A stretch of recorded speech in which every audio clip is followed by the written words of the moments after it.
ஸ்ரேசாலிவை மீட்பதற்காக ராணுவ புலனாய்வின் master plan. Easter தாக்குதல் விவகாரத்தில் முக்கிய திருப்பம். மஹிந்தவின் பதவியேற்பில் இடம்பெற்ற முறைகேடு. மீண்டும் இலங்கைக்கு வரப்போகும் ஆபத்து. வெளியான அறிவிப்பு. திடீரென கைமாறியது ஸ்ரேசாலியின் மடிக்கணினி. வணக்கம், இது யூரோப் தமிழின் இரவு நேர பிரதான செய்திகளுடன் இணைந்திருக்கும் நான் மோமிகா சாந்தகுமார்.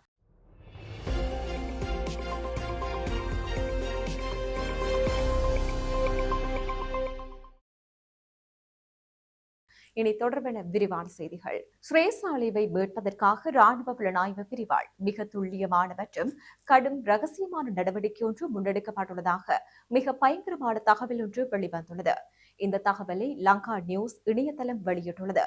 அந்த செய்தியில் குறிப்பிடப்பட்டுள்ள தகவல்களாவது: இலங்கை ராணுவ புலனாய்வு பிரிவின் அதி உயர் பாதுகாப்பு வளாகத்திற்குள் உள்ளக நபர்களால் ஒமேகா அறை என்று அழைக்கப்படுகின்ற கடுமையான கட்டுப்பாடுகள் மற்றும் வசதிகளை கொண்ட ரகசிய பிரிவொன்று அமைந்துள்ளது.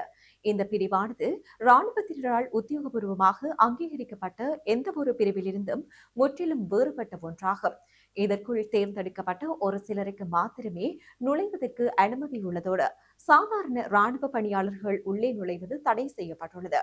இதன் அன்றாட நடவடிக்கைகளை 3 சிரேஷ்ட அதிகாரிகள் கண்காணித்து வருவதோடு அவர்கள் ராணுவ புலனாய்வு பிரிவின் பணிப்பாளர் நாயகம் மேஜர் ஜெனரல் தீப்தி ஆரியசிங்கவுக்கு மாத்திரமே தகவல்கள் வழங்க முடியும். இந்த அறையானது ஸ்ரீலங்கா டெலிகாமின் அதிவேக பைபர் ஆப்டிக் தகவல் தொடர்பு, உயர் தொழில்நுட்ப மடிக்கணினிகள் மற்றும் சிக்னல் புலனாய்வு தகவல்கள் மற்றும் சைபர் நடவடிக்கைகளுக்காக பயன்படுத்தப்படும் பிரத்யேக அம்சங்களை கொண்டுள்ளதாக கூறப்படுகிறது. இந்த அமைப்பானது எல்லை கண்காணிப்பு அல்லது பயங்கரவாத எதிர்ப்பு நடவடிக்கைகளுக்காக அன்றே முற்றிலும் உள்நாட்டு இலக்குகள் மீது தாக்குதல் நடத்துவதற்காகவே உருவாக்கப்பட்டுள்ளது. இதன் செயற்றிட்டமாக உண்மை தகவல்களை மறைத்தல் மற்றும் போலி கருத்துக்களை உருவாக்குதல் போன்ற படிமுறைகள் கொண்டுள்ளன. தங்களது புவியியல் இருப்பிடம் மற்றும் நிறுவன அடையாளத்தை கண்டறிவதை தடுப்பதற்காக வணிக ரீதியாக கிடைக்கப்படக்கூடிய உயர்மட்ட விபிஎன் வலைப்பின்னல்களை பயன்படுத்துகின்றனர். இவற்றை பயன்படுத்தி தங்களது டிஜிட்டல் செயற்பாடுகளை வெளிநாட்டு சர்வர்கள் ஊடாக திசை திருப்புகின்றனர். யாராலும் கண்டறிய முடியாத போலி மின்னஞ்சல் முகவரிகள் வலைப்பின்னல்களை உருவாக்குகின்றனர். பின்னர் இவற்றினூடாக பாரிய அளவில் போலி நிகழ்வு கணக்குகளை உருவாக்குதல். மேலும் இந்த பிரிவுக்குள் இருக்கும் ஒரு பிரத்யேக குழுவினால் உளவியல் ரீதியான தாக்கத்தை ஏற்படுத்துவதற்கும் சமூக அல்காரிதம்கள் ஊடாக வேகமாக பரப்புவதற்கு என்றே பிரத்யேகமாக தயாரிக்கப்பட்ட கிராப்சிக் மேம்கள் மற்றும் சமூக ஊடக பதிவுகள் உருவாக்கப்படுகின்றன. இவை இலக்கு வைக்கப்பட்ட நபர்களுக்கு பாதிப்பை ஏற்படுத்துவதற்காக மாத்திரமே வடிவமைக்கப்பட்டுள்ளன. இந்த பிரிவின் முக்கிய இலக்காக 3 பெயரிடப்பட்டுள்ளனர். மேலதிக சொலிசிட்டர் ஜெனரல் திலீப் பீரிஸ் குற்றப்புலனாய்வு திணைக்களத்தின் படிப்பாளர் ஷானி அபேசகர, சட்டமா அதிபர் பாலிந்த ரணசிங்க ஆகியோர் ஆவார். ஒமேகா அறையின் தெளிவான இலக்கை இந்த அதிகாரிகளை பகிரங்கமாக அசௌகரியத்துக்குள்ளாக்குவது மட்டுமல்ல, அவர்களின் உளவியல் பாதிப்படைய செய்தல், அவர்களின் தனிப்பட்ட பாதுகாப்பு குறித்து அச்ச உணர்வை ஏற்படுத்துவது மற்றும் அவர்கள் மீதான பொது நம்பிக்கையை அளிப்பதே இதன் பிரதான நோக்கமாகும். ஒமேகா அறையினால் மேஜர் ஜெனரல் ஸ்ரேசாலிவுக்கு சாதகமான பிரசார நடவடிக்கைகளும் முன்னெடுக்கப்படுகின்றன. ஏனைய நபர்களை தாக்குவதற்கு பயன்படுத்தப்படும் அதே போலி கணக்குகளின் வலைப்பின்னல்களை பயன்படுத்தி சமூக ஊடகங்களில் அவரது பிம்பத்தை செயற்கையாக உயர்த்துவது இதன் மூலம் நடக்கின்றது.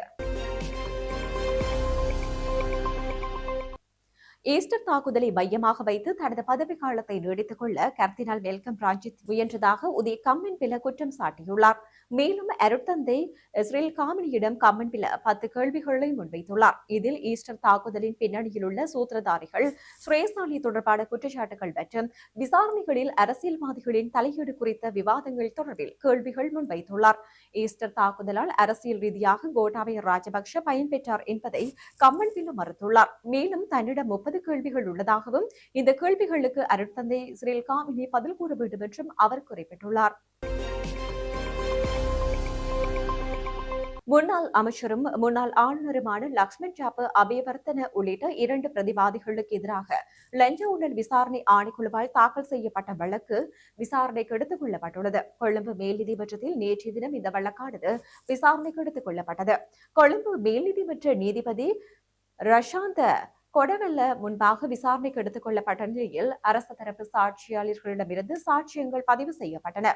அதனைத் தொடர்ந்து இவ்வழக்கின் மேலதிக விசாரணையை ஜூலை 30ஆம் தேதி வரை ஒத்திவைக்குமாறு நீதிபதி உத்தரவிட்டுள்ளார்.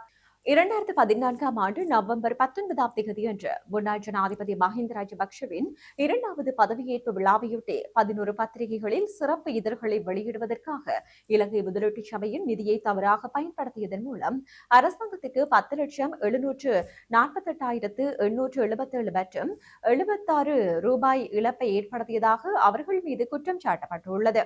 இதன்படி ஊழல் தடுப்பு சட்டத்தின் கீழ் அவர்கள் குற்றம் இழைத்துள்ளதாக லஞ்ச ஆணையகம் குற்றச்சாட்டுகளை பதிவு செய்துள்ளது.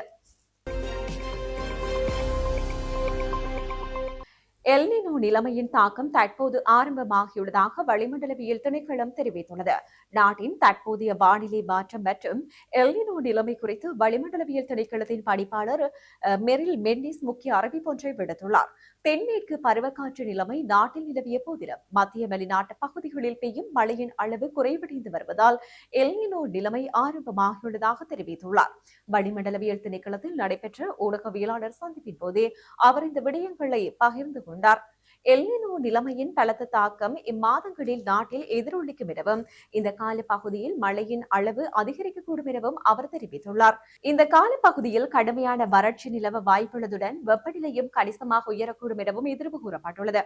நாளை மற்றும் நாளை மறுதினம் மழையின் அளவில் சற்றே அதிகரிப்பு காணப்படும் எனவும் இந்த மாத இறுதி வரை ஆங்காங்கே இடைக்கிடையே மழை பெய்யும் எனவும் மெரில் மெண்டிஸ் எதிர்வு கூறியுள்ளார். எனினும் மத்திய வெளிநாட்டு பகுதிகளில் ஒட்டுமொத்த மழைவீழ்ச்சி குறைவடைவதன் காரணமாக நீர்மின் உற்பத்தி நிலையங்களை சார்ந்த நீர்த்தேக்கங்களுக்கு கிடைக்கும் மழைவீழ்ச்சி குறையும் அபாயம் உள்ளதாகவும் அவர் எச்சரித்துள்ளமை குறிப்பிடத்தக்கது.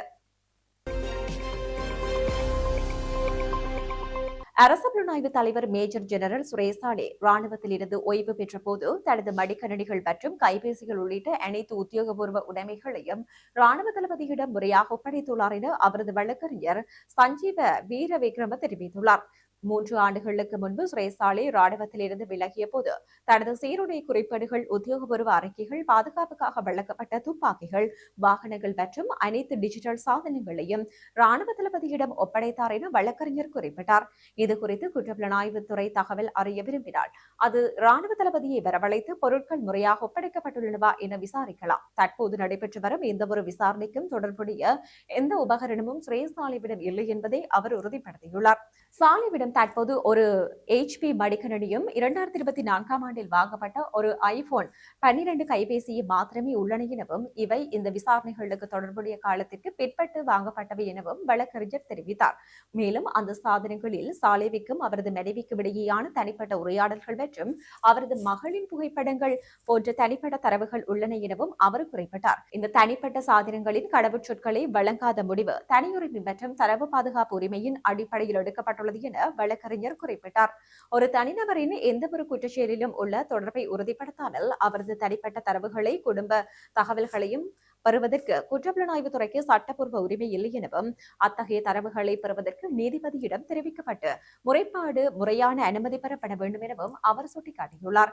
கடவுச்சொற்கள் இல்லாமலேயே விசாரணைகளை நடத்துவதற்கு தேவையான தொழில்நுட்ப வசதிகளை கொண்ட நிறுவனங்கள் இருந்தாலும் தங்கள் கட்சிக்காரர்களின் தனியுரிமையை பாதிக்கும் எந்தவொரு தகவலையும் குற்றப்புலனாய்வு துறைக்கு வழங்க மாட்டோம் என சட்டத்தரணி சஞ்சீவ வீரவிக்ரம வலியுறுத்தினார். செய்திகளின் நிறைவாக மீண்டும் தலைப்புச் செய்திகள். சுரேசாலேவை மீட்பதற்காக ராணுவ புலனாய்வின் மாஸ்டர் பிளான். ஈஸ்டர் தாக்குதல் விவகாரத்தில் முக்கிய திருப்பம். மஹிந்தவின் பதவியேற்பில் இடம்பெற்ற முறைகேடு. மீண்டும் இலங்கைக்கு வரப்போகும் ஆபத்து. வெளியான அறிவிப்பு.